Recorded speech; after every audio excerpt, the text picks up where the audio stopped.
You can support this show at patreon.com/ASAPodcasting.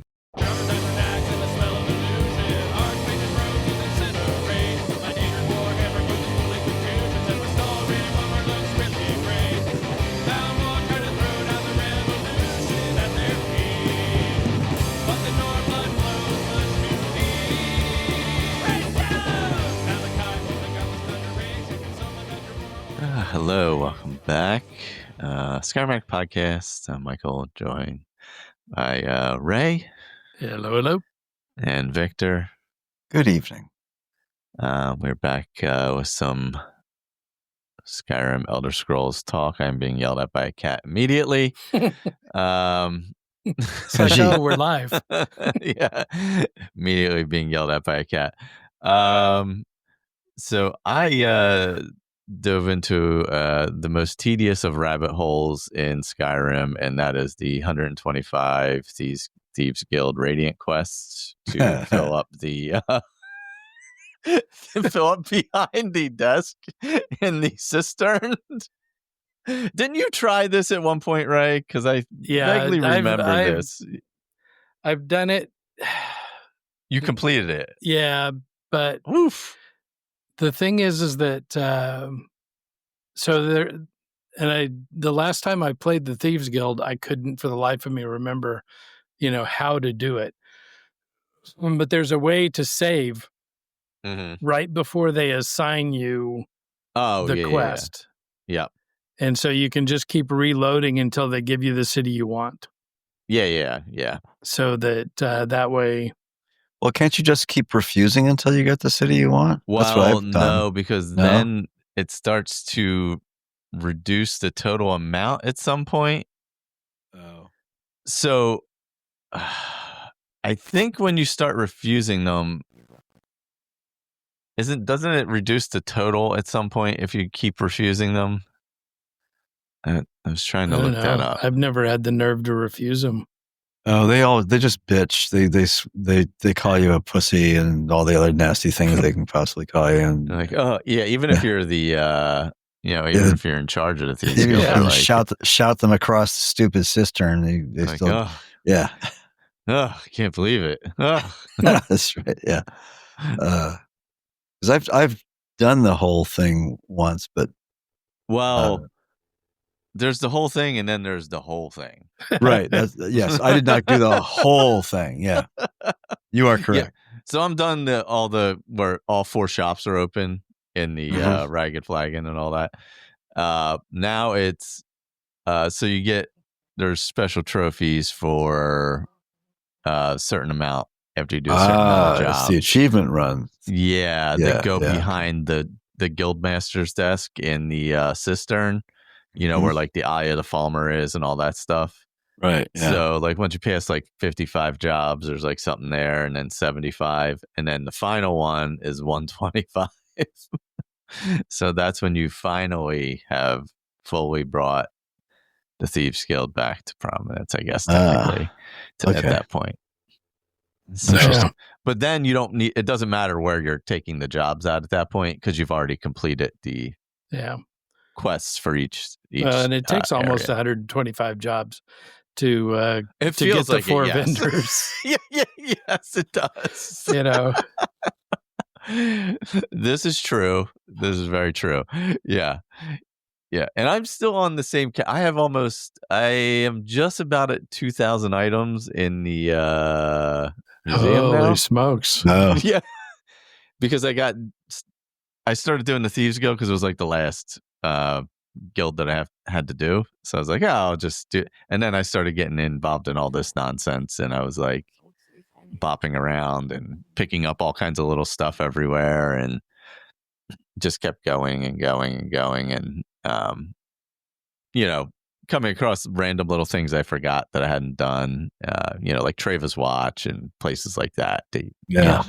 Randomly coming across that I hadn't like cleared out or whatever.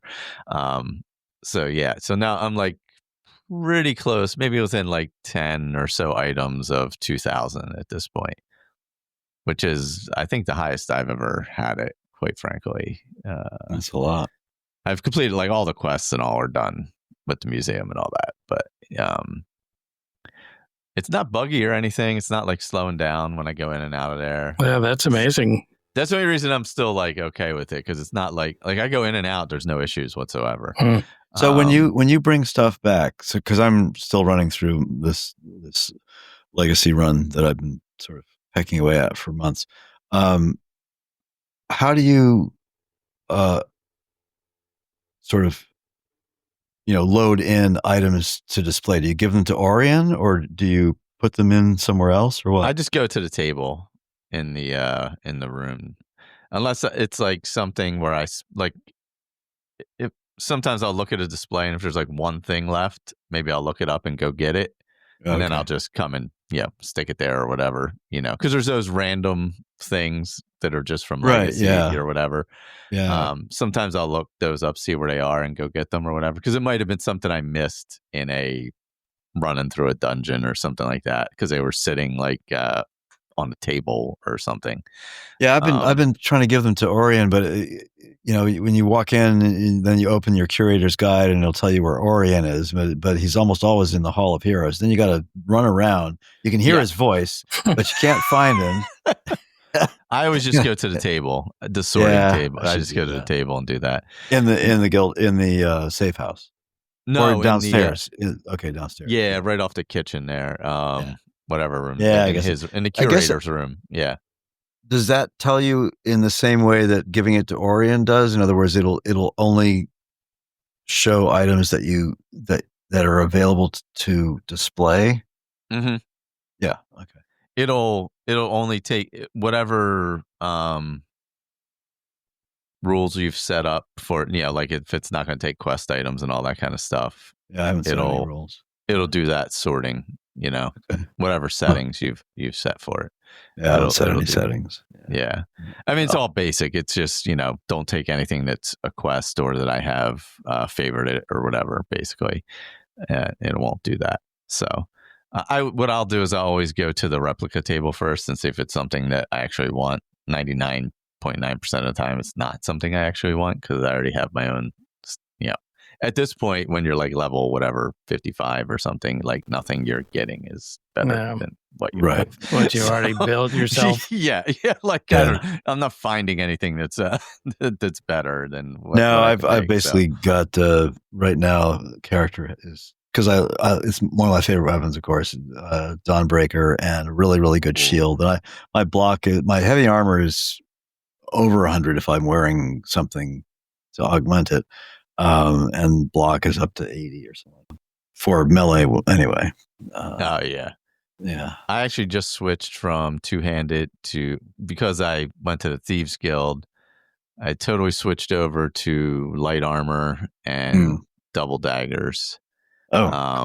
Since I was going to be a thief. So, but all that was super low. Like I hadn't done anything with it. So, but I used the the one black book where you can go and spend a dragon soul and reallocate some of the points, which is helpful. So at least I could use like one or two on them, because obviously I didn't have any levels, or I didn't have any, I couldn't put anything really in the constellations because I haven't built it. I was like whatever, level 27 or whatever of one-handed, because I'd probably swung 3 daggers in the first 100 hours of gameplay or whatever I've been playing it, 25 hours, whatever it was.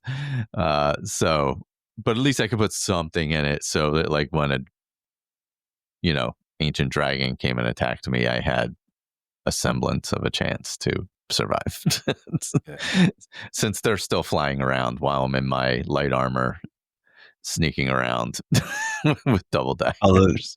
Speaker to Animals is wearing one of the 2 sets of armors you get when you do the that champion thing from Anniversary Edition. The Champion's Rest or whatever it is, or is it the one where you have to after the Civil War? No, it's not after the Civil War. It's where you need to get like 5 snow bear pelts to give to somebody, and then you do something. This was a month and a half ago. I don't. That's fair. That's fair.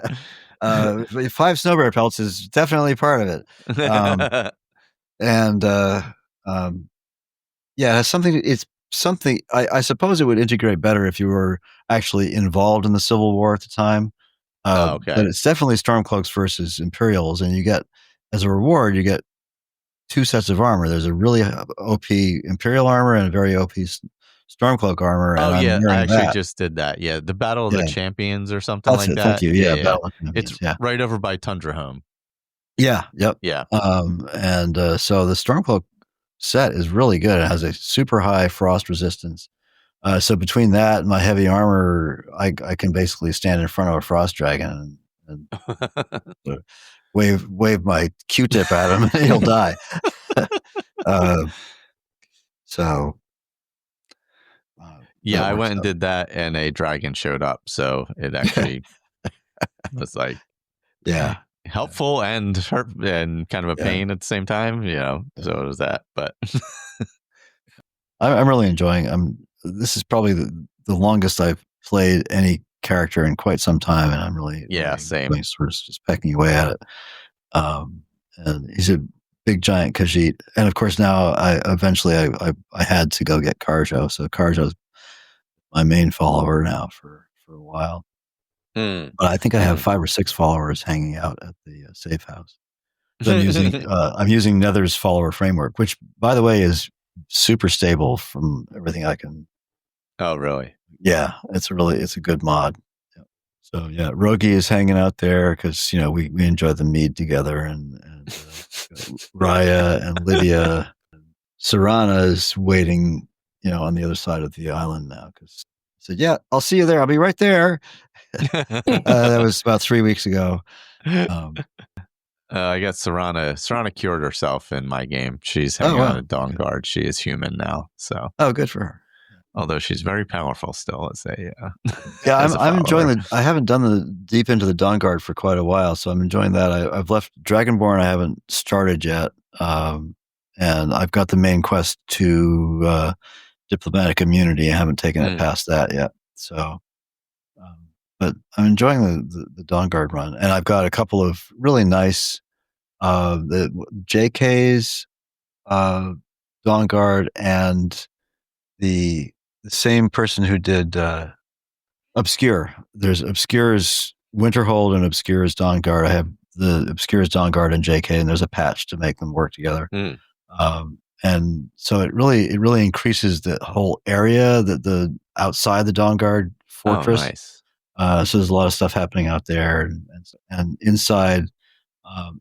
It really did a good job of rearranging things in a more intelligent way. It took me a while to figure it out because in the sequence where Serana first returns with you, or no, she returns on her own. And she's in that side room. And but I think in vanilla, she's in a side room upstairs. Yeah. But in this one, they moved it way out past where the trolls are and out in that. It took me a while to find that. But once I finally figured out what they'd done, it's a couple of good mods in there. If you just want to make things look different, but not affect things too much. Yeah, I've used JK's stuff a bunch in the past. It's really pretty. It's very thoughtful, Yeah. It's always done a nice job of just kind of reorganizing or cleaning up they have a super involved community of modders who build patches so that JK doesn't have to do it, which I think is really helpful. I mean, it allows them to make concentrate on what they do best.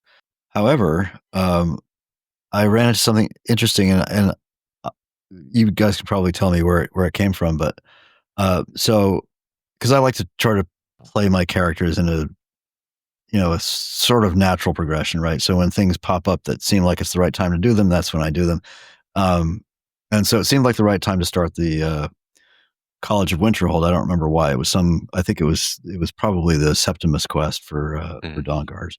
And so I started College Winterhold, and something seemed different after I met with Tulfdir and the the new students, he didn't immediately tell us to go to Sarthal.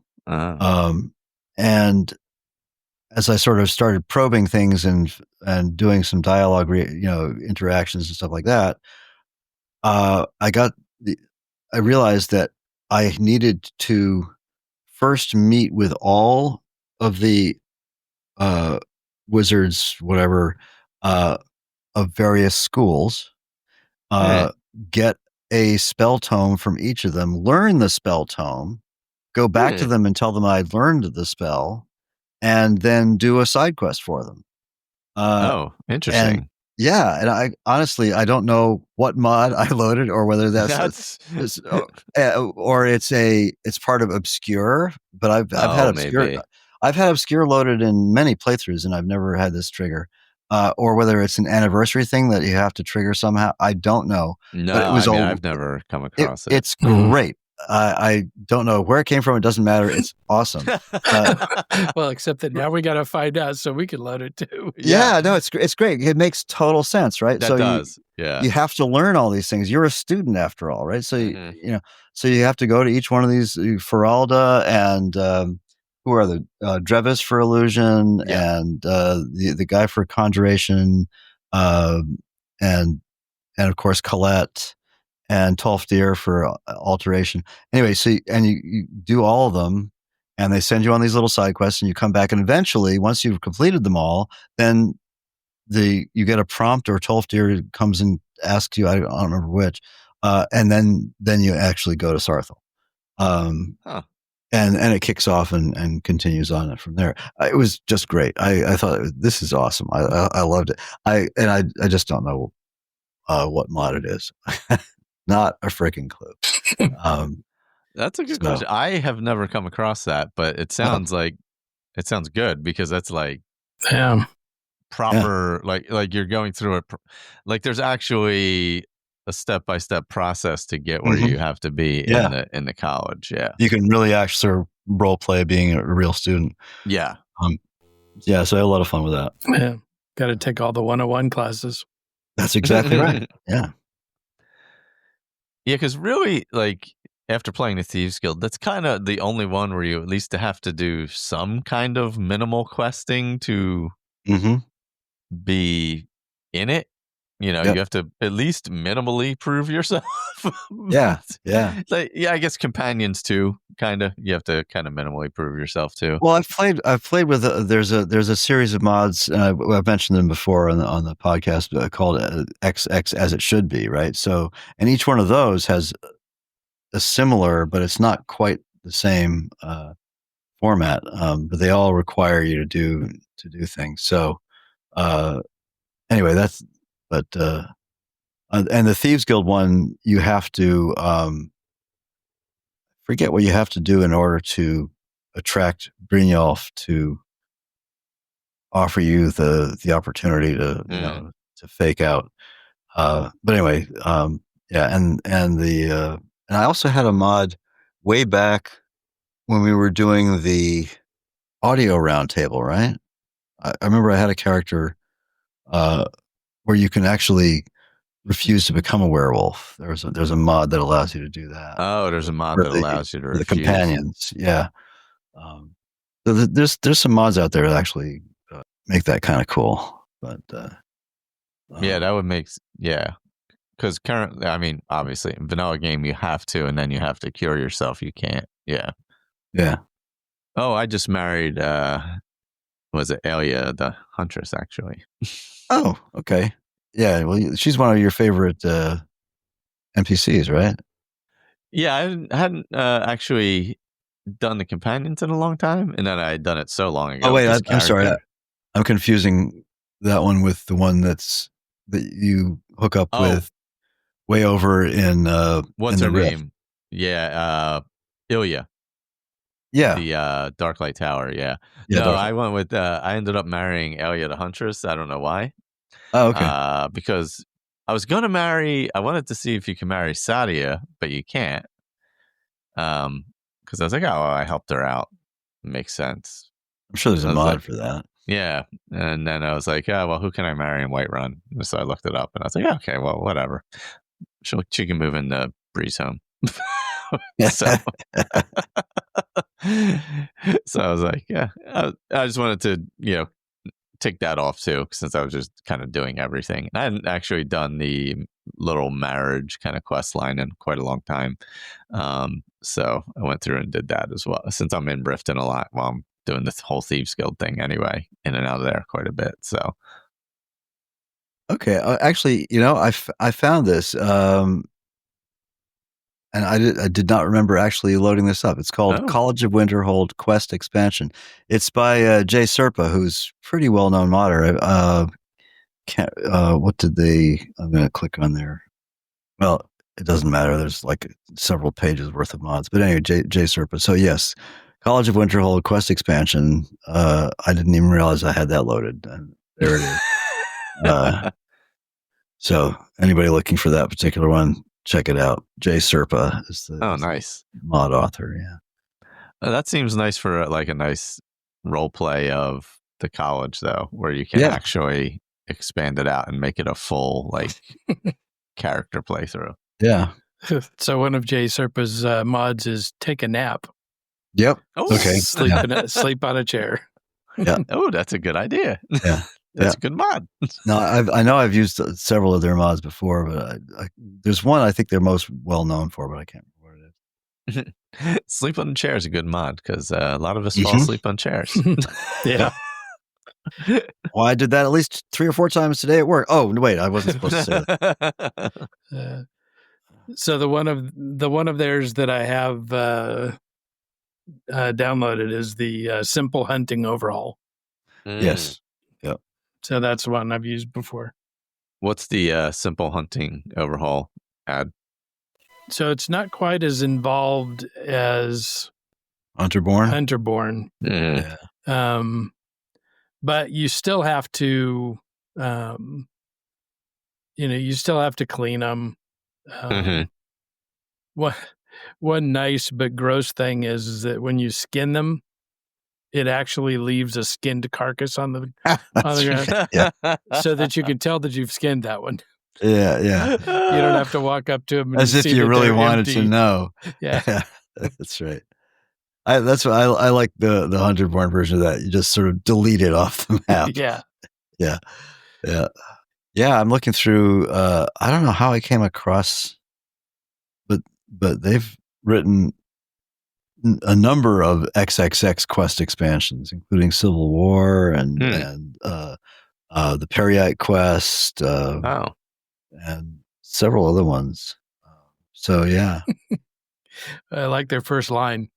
Tired of the College of Winterhold not actually teaching you any magic? That's right. Yeah, that's fair. They actually don't. Yep. No, that's 100% correct. You actually get one magic lesson, and that's it.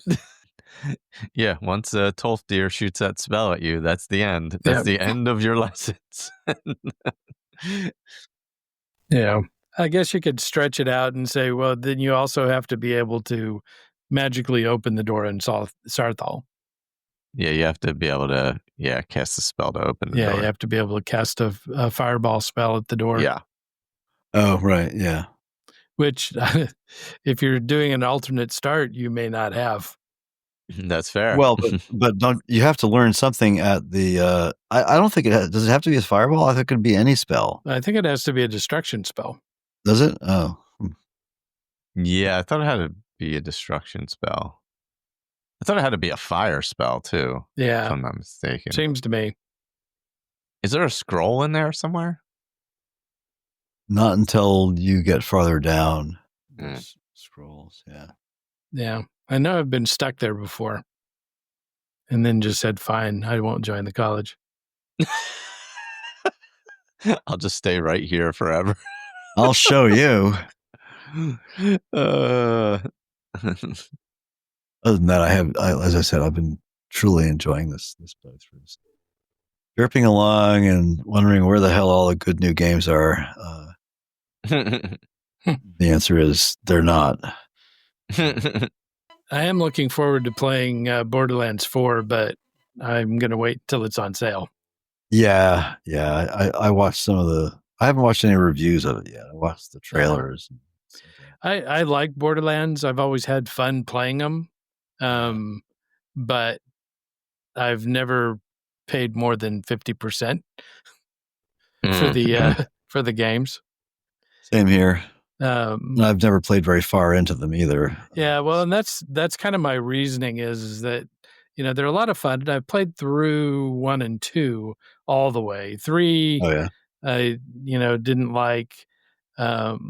Pre-sequel was kind of weird, so I didn't make it very far. But even the ones that I've completed, I've still got less than 100 hours in the game.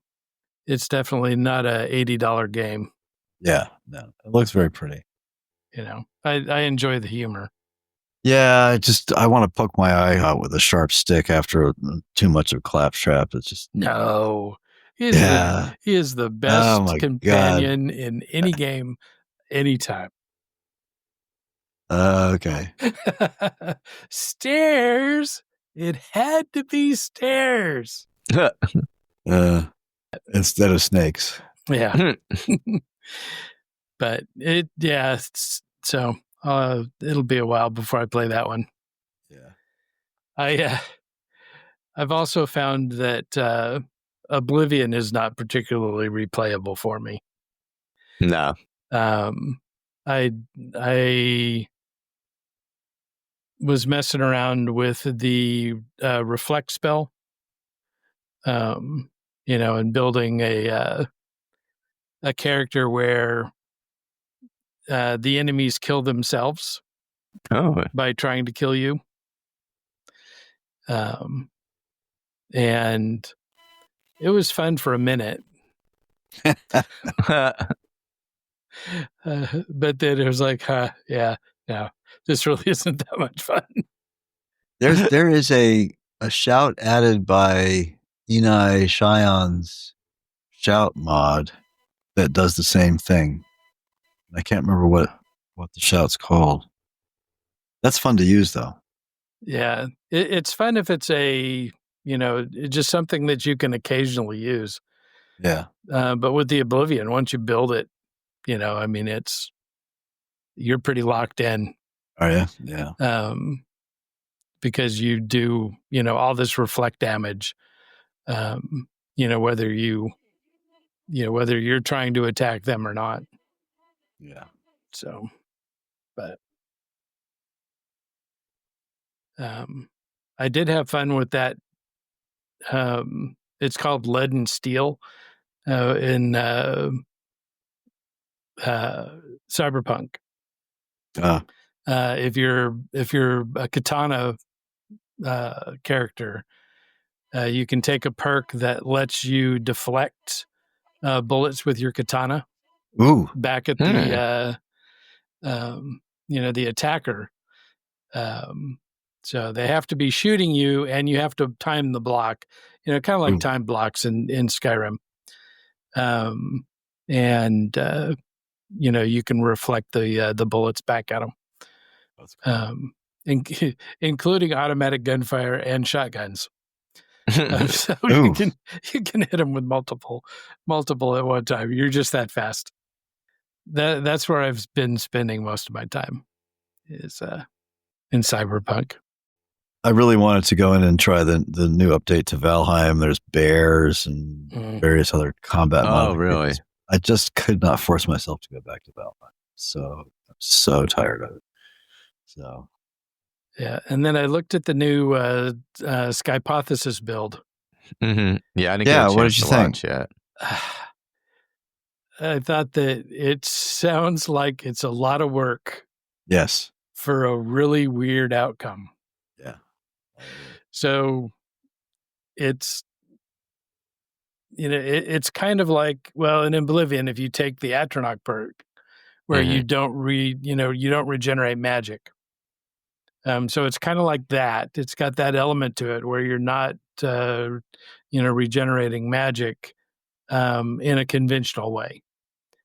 So because it's based on the Apprentice Stone or one of the I can't The remember apprentice or exactly what the details of the mechanic is, but essentially you go to the Atronach Forge and you make a staff to conjure Storm Atronachs.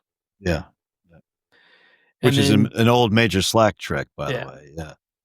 And then you cast the Storm Atronach, but instead of letting him do all the fighting for you, you consume their soul. And that replenishes your magic. So I don't remember exactly what the mechanic is. You'd have to watch the video because they go into it in detail, of course. But it just seemed like a really convoluted way to play a destruction mage. And I have a hard enough time playing a mage as it is. Maybe an illusion, but destruction mage where you don't replenish magic without going through some rigmarole just didn't sound appealing to me.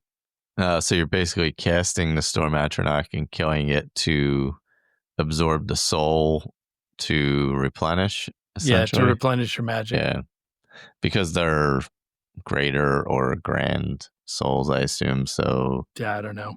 Something like that. So yeah, I guess they would feel more magicka compared to whatever the frost or fire or whatever. I haven't really done any extra Skyrim stuff. I took that run at Oblivion, but then I've just been pounding away at Cyberpunk. What about the new announcements for No Man's Sky? Oh, yeah, I've been doing that too. That's been a lot of fun. So building Corvettes, it's kind of funny because it's my least favorite kind of ship, big and slow.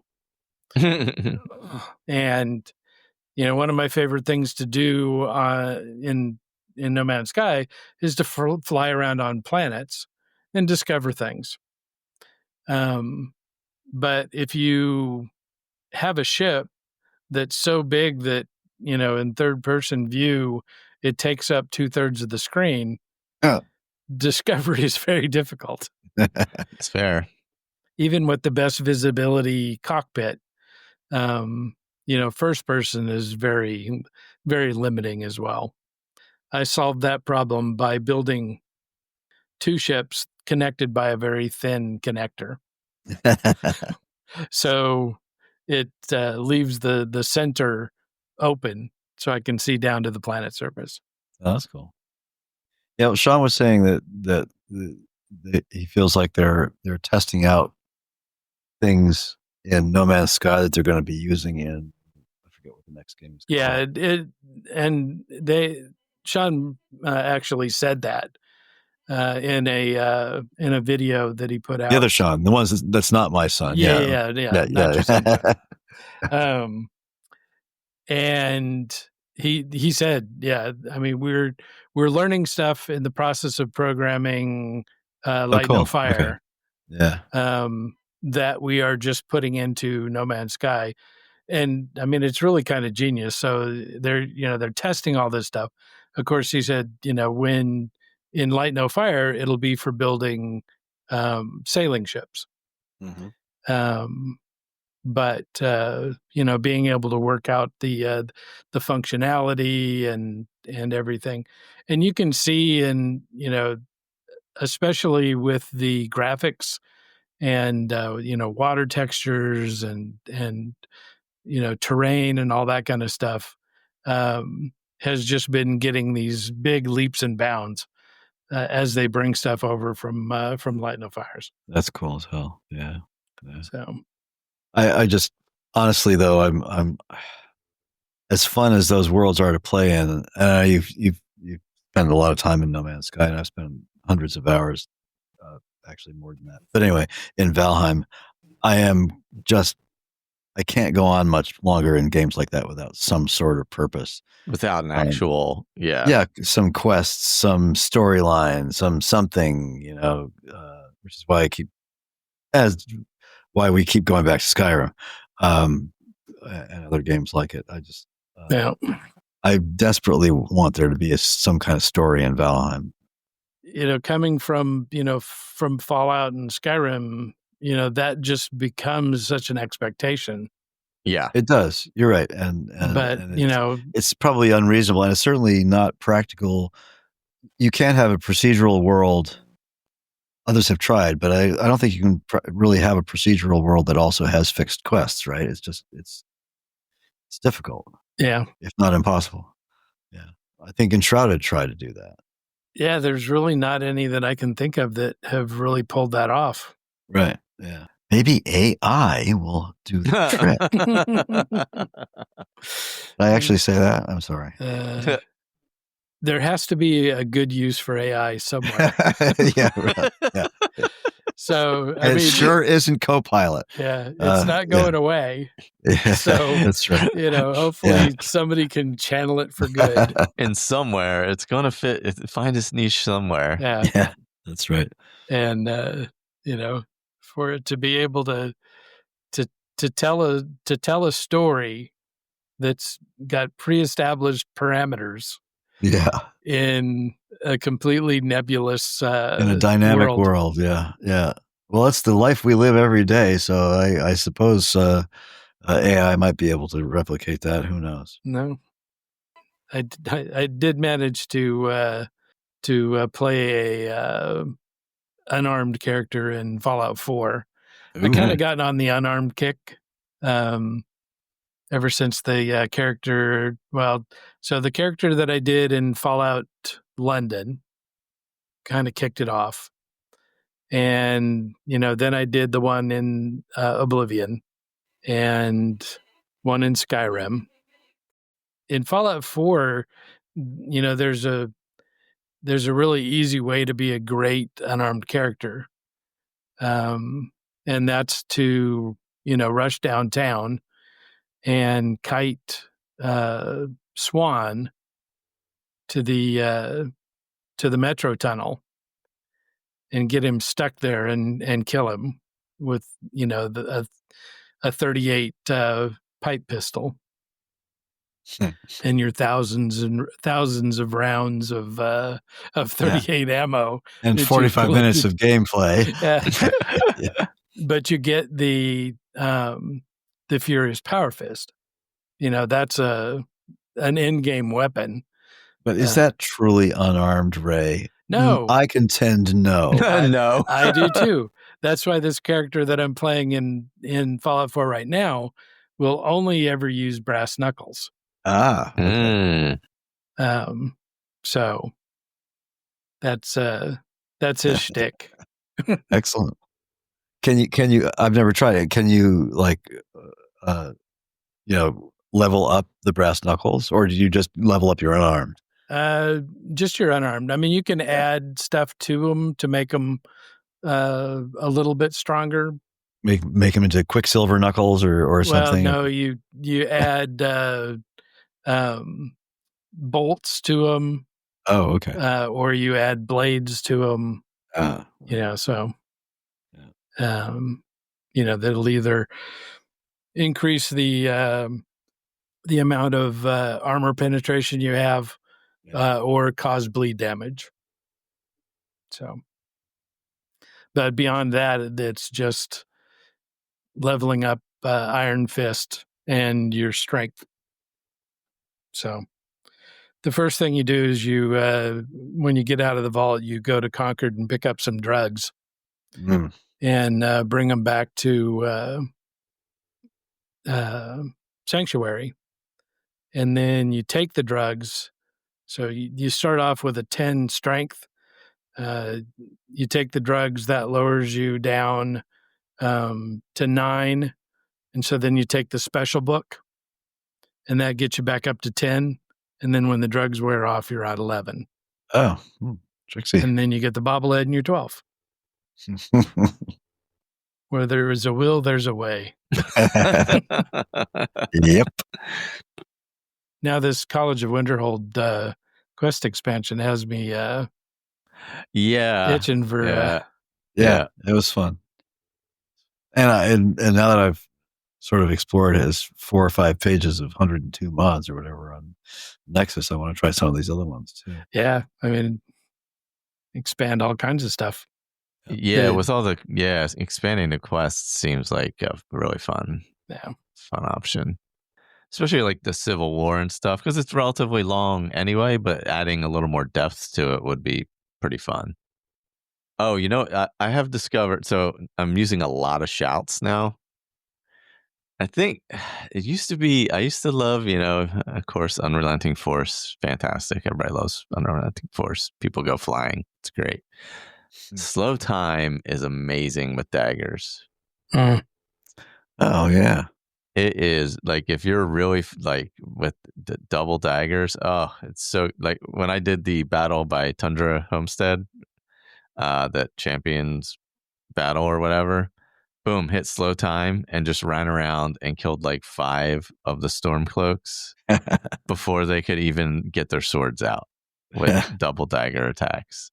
It's slow time is an amazing, like it's probably overpowered, but it's an amazing shout. It's really great. I've been using it a ton, just a ton. Cool. I was using it with two-handed too when I was when the character was like heavy armor two-handed prior to going into the Thieves Guild, like just blasting through dungeons, and I would just tap it like just to have enough to like run around and just smash to whatever was coming at me and then just keep on going.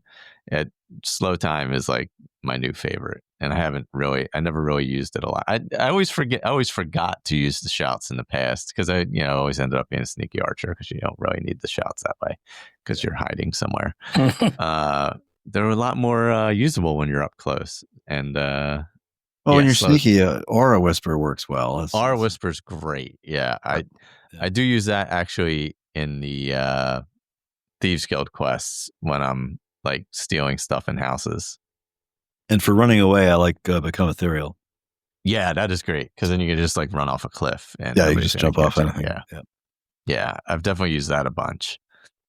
Yeah, Aura Whisper, Throw Voice I like using sometimes depending on what's going on, just to get people moving or whatever. It's just fun to hear what the voice says. It's always something ridiculous. Yeah, there's that. Yeah. My favorite place to use that is whatchamacallit, was it Movar Slayer? When you're after the little girl, if you're going in there sneaky and you just want to kind of pick everybody off, if there's like that little walkway that goes up top, the ledge up there, you can get everybody kind of running around in there and just throw the voice all over the place, and they're kind of running all over the place, back and forth, and you can kind of just pick them off one by one slowly. But I've become really really attached to slow time of late. It's been one of my favorite. Kind's Peace also, really like that a lot. Because like I don't need to, like if I go to what's the what is the place where they have the wolf fighting den? There's the 2 wolves outside in the cage, and then you go inside. There's the like wolf fighting area, and then the 2 wolves in the back area, and there's the bar. I forget what it's called, but I just kick off Kind's Peace because I'm like, I don't want to kill the wolves. I just want to kill everybody who's here who has the wolf fighting ring. So it's really nice. I like that too. I've been using the shouts way more than I ever have in the past. If you're dual wielding axes, the Elemental Fury is good. Oh yeah, because you can go way faster, right? Yeah. That's true. Yeah, because the axes are a little slower, so that'll give you a little more speed, right? Yeah. I have not used that power that has the stupid drum since the incident in the closet, though, last time. Whatever black book power that was, I have not used it since. The one that gives you way more stamina or whatever. I have not touched it since. Just have not touched it since. Just not worth it. Just not worth it. So. I couldn't believe like the drum was solid. And you, Yeah, I mean, it looks see-through. Yeah, it's just floating in space. It's just yeah, it looks like you should be able to walk through it, but nope, you cannot. So I have not used that since. Oh, and I forgot, I did go through all the fishing quests. I decided to do fishing. I think you did all fishing, right? Yeah, and it's, you get some good rewards. You do, yeah.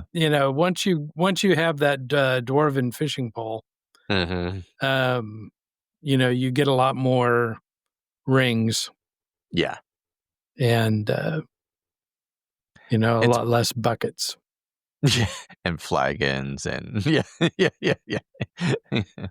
It's probably good to do fishing early on if you want to like get some gear, like some enchanted gear to disenchant or things like that.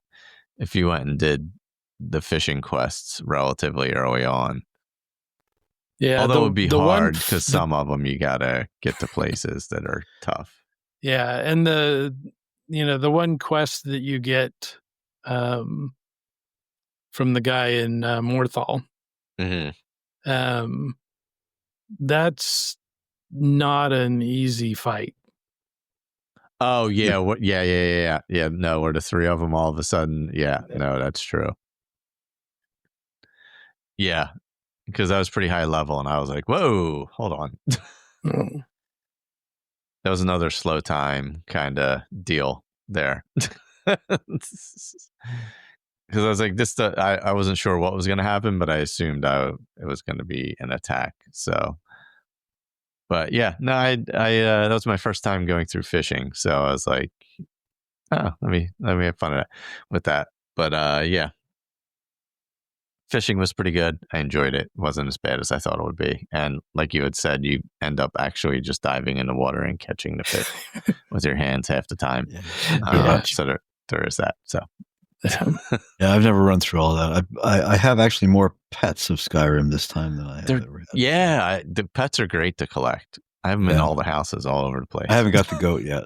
No, they're all gathered in outside the Winking Skeever in Solitude, right? Oh, dude. Yeah. I forget why. That's where I sent them. Just sticking them there. Yeah. I have them like kind of all over the place. I have a couple in the Explorers Guild. I have a skeever in the safe house. I have a couple in Tundra Homestead. I think there's one or two in Hendraheim with a child I adopted. There's a couple horses floating around too. At one point I had 2 horses following me for a little bit when I was fast traveling, because I have the dwarven horse. And then I had another horse that I had bought, and for like a few fast travels, both were kind of just showing up. That I think has kind of resolved itself. Also, I now have Frost, so now both of them have disappeared. Now I just have Frost, so there's that. Because I did that quest line. Yeah, I don't think I've gotten all of the wild horses. I have not done the wild horses yet, actually. Are they? They're not part of Pets of Skyrim, are they? No, they're. Oh, okay. You buy a map. Yeah, I've done some of them, not all of them. Yeah, I haven't done any of those yet. Yeah, the most common one is the one right there by Whiterun. Yep. But I've also gotten the black one that's by Falkreath, I think. And then there's another one that I kind of ran into and just got because it's a pretty horse. It's like a dapple over by the Maryview Farm or whatever it is over there by Windhelm. Oh yeah, that way. Yeah. There's quite a few more. Maybe that's my next tedious quests of this character. Yeah. Yeah. We're on to all the tedious quests with this character. So all right. might as well go for it. While I'm hopping around doing all of these radiant quests for the Thieves Guild. fast traveling from place to place to place. I may as well do it. Yeah. Yeah, because I did actually do the when I did the quest for Frost, I went and talked to what's his name, Blackbriar, that's in jail underneath Sibby. Yeah, Sibby. And then I found his girlfriend or whatever, and then of course lied to him and said she had run off to Morrowind because he's a scumbag. So I was not going to tell him where she was. So I was like, oh, I forgot about this little quest. I forgot about this idiot.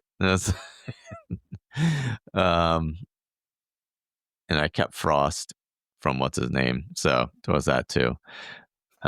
Every time I go over there, though, see, I've always had an issue with that quest because when I get over to him, what's his name? The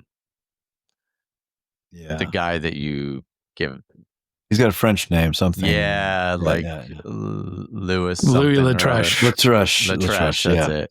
Yeah. There's the two wolves. Spriggans nearby, and the wolves. Yeah, if you're low level, they're the wolves, and they're always right by him.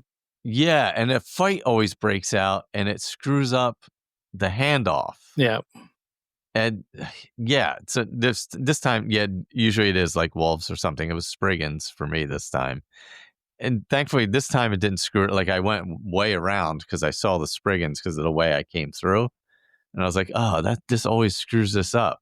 So I just made sure I stayed out of the way of them. But yeah, like so many times I've had it where it aggroes him, and then I can't ever talk to him, and it just completely bugs out the quest on me in the past.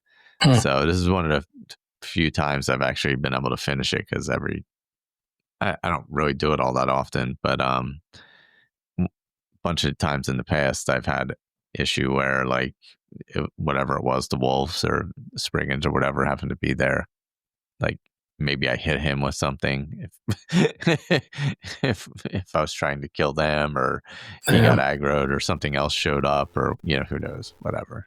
And have you ever ratted him out to Maven?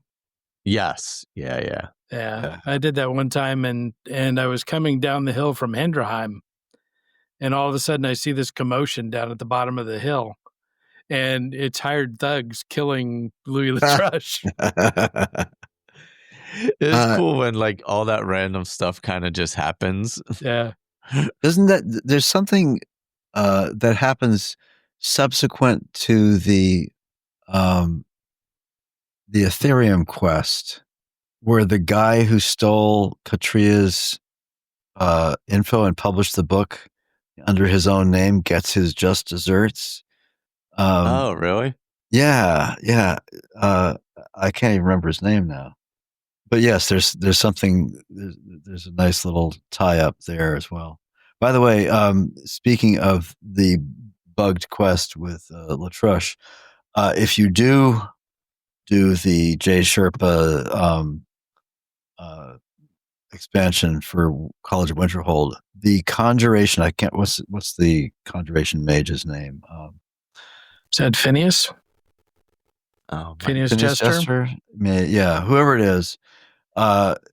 He is the one mage that says, okay, you've learned that spell. Now let's have a little contest. And he runs out into the courtyard, and he spawns a Frost Atronach. And if you're not careful, you can really piss him off. And then he will attack you. Really? And that bugs the quest. Yeah. So God. Yeah. So you got to be really, really careful with that. So save before you do that one. Good tip, because I can guarantee I'll piss him off. Yeah. I don't know how I managed to piss him off. I think I wasn't using the Undying Ghost yet at that point, which is one of my Undying favorite conjuration. Yeah, it was a great one. But I was trying to be true to this, so I was using the wolf. And it must have been something about the wolf, because that's the spell he gives you. Somewhere along there, something pissed him off, and that was the end of that. I was trying to find out who that was that stole her Katria's. Oh yeah, stuff. It's in the book, the Ethereum Forge book. Yeah, his name is on there. But I seem to remember at one point coming across him getting his just desserts, or you come across him in your peregrinations around Skyrim, and you have the option to kill him. I think I maybe that's what it is. remember that. Yeah. Something like that. Terran Dreth. Yeah. Wait, I think I just got his. What is going on back there? I think I just got his. I think I just got his robes or something. A friend of mine has a pair of rather young fox terriers, and every time I call him up or he gets on the phone and calls me, the dogs something about him being on the phone, and they just go at each other. Well, every night after brother and sister, and they just like start wrestling in the background. Yeah. He's distracted. That's right. Yeah. I actually just came across Terran Dreth, and I think I killed him, and I didn't realize who it was this time, but I have in the past. So yeah, I do remember this guy, because I was like, why are his robes named? Like, because his gear was named. Yeah. And I'm like, why is this stuff named? But now I remember why. Yep. Unique robes. Yep. Are those collectible for the museum? No, they actually weren't. I just stuck them on a dummy though. So I was like, yeah, I'll just stick them. There's 400 dummies in the in there, so I just stuck them on one of them. All right. Well, anything what's good going on in the Fallout feed, Ray? Well, we're getting close to a New Vegas roundtable. I suspect, leading up to the second season of the Fallout TV show. Oh yeah, because that's which will be set in soon. Vegas. Yeah. When's that coming? December 2nd. Okay, cool. 7th, 17th. A lot of good there. Stuff coming up. Yeah, Slow Horses. Early December season's coming out too, so I'm looking forward to that. But yeah, Fallout was great. Yeah, I loved that first season. That was really fun. Yeah. It really like captured the game, but also like had a different story. So it was its own thing, you know? Yeah. Well, I mean, those guys are Nolan's gamers. They're into the stuff, so they know all the little Easter eggs and all the behind the scenes stuff. Yeah, but they're careful not to really get anywhere near the game stories. Mm-hmm. I mean, they're all just very adjacent. Mm-hmm. Yep. And but the big tease in this one, the trailer that they let out was a Deathclaw. Oh, cool. Oh, nice. I haven't seen the trailer yet. Yeah, it makes it look very exciting. Any Butcher and Baker? Yep. So I'm finally getting caught up to where I'll be releasing an episode that covers the new Voyagers update. Ah, okay. So cool. Sounds good. All right. Oh man, allergies. So hopefully I'll get this out before the end of the week, and we'll probably be back. What is this? September? Be back in October, probably. That'll be my guess. Yeah. If I'm still playing this character and haven't gotten through the Thieves Guild thing yet, that's going to be a very sad state of affairs. I'm going to assume I'm on another character at that point, but if I'm still on this one, that's going to be really, really depressing. But thanks everybody for listening. If you have any feedback, askyrimaddictpodcast@gmail.com. Anything, stories, whatever. If you just started playing the game, hey, we're coming up on the 14th anniversary. Yeah, well done you if you just started playing. Yeah, I mean, I'm sure somebody has. And if not, just if you want to keep listening, do that. And we'll talk to you next time. Night, everyone. Take care.